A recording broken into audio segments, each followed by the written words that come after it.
Hello everybody. Today we're going to finish our 10.1 notes.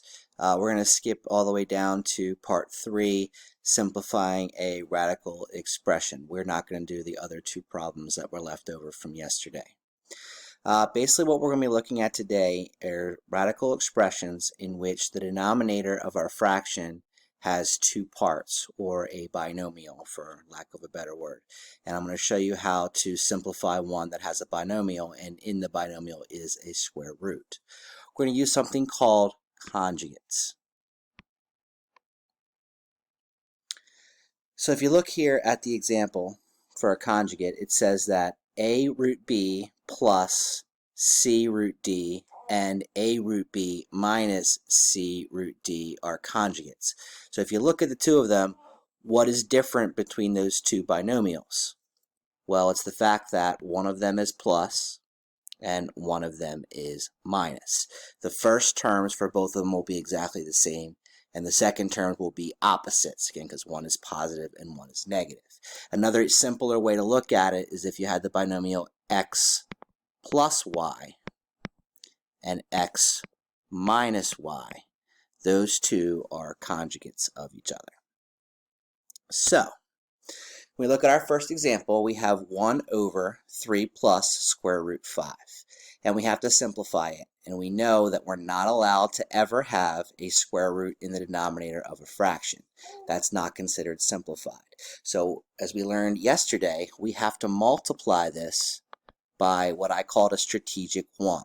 It's something that has a value of 1 that in the process of multiplying will eliminate the square root.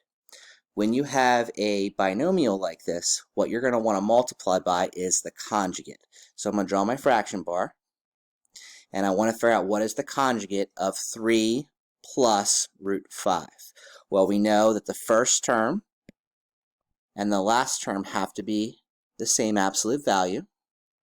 But to be a conjugate, instead of being plus, we want the minus. So that's basically what you're going to be looking for, is what is the opposite symbol that goes between. And since it's 1 that we're multiplying by, or the value of 1, I need to have that on my numerator and denominator. Alright, so I want to show you how this works. So I'm just going to multiply the bottom, the denominators here, so you can see, and we'll have to use FOIL because technically these guys are grouped together. So 3 times 3 is 9. 3 times negative root 5 is negative 3 root 5. Positive root 5 times 3 is positive 3 root 5. And positive root 5 times negative root 5 is negative root 25. And the reason that we use conjugates is because right here in the middle, you'll notice that those two terms are going to cancel each other out when we simplify. So basically getting rid of 2 of the roots. And the one here at the end, this is a perfect square. So when we simplify that, we'll get rid of that root too. That's why we use conjugates.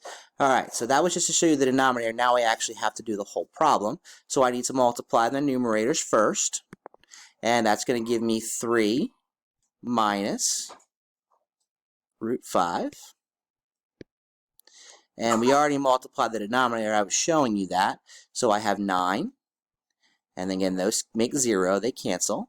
And I have negative root 25, which its value is actually negative 5. And now I can simplify. 3 minus root 5. And 9 minus 5 is 4. And this is the answer. So again, I've simplified, and I have it in proper form where there is no square root in the denominator. Let's do another one. This one is 3 over 2 minus root 7. So I can't simplify this until I get rid of this square root in the denominator. And since it's a binomial, again, what I want to do is I want to multiply it by the conjugate. So I'm going to keep the 2 and the root 7. But instead of minus, I want to use plus. Okay? And again, that will be in my numerator as well. Alright, again, I want to show you the denominator part. That's the part that's hardest to multiply. Again, it's basically 2 binomials. And 2 times 2 is 4. 2 times positive root 7 is positive 2 root 7.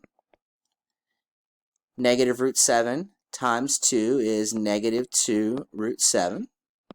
Again, you see already that they're going to cancel each other out. And negative root 7 times positive root 7 is negative root of 49. All right, so to actually write the fraction, I do have to multiply the numerators and the denominator. So again, I'm going to multiply 3 times 2, which gives me 6. 3 times positive root 7, which gives me positive 3 root 7. There we go. And in my denominator, we already did it up here. I have 4, 0, and then negative, the square root of 49 is 7. All right, simplify. 6 plus 3 root 7. And then 4 minus 7 is negative 3. As we talked about yesterday, what we then have to look at is, can I simplify this any further?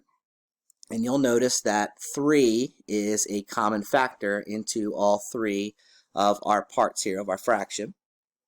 But the negatives in the denominator, and I want to get rid of that too, so I'm actually going to divide them all by negative 3. So if I divide 6 by negative 3, I get negative 2. If I divide positive 3 root 7 by negative 3, I get negative 1 root 7. And then when I divide negative 3 by negative 3, I get 1. But again, we wouldn't write 1 as our denominator.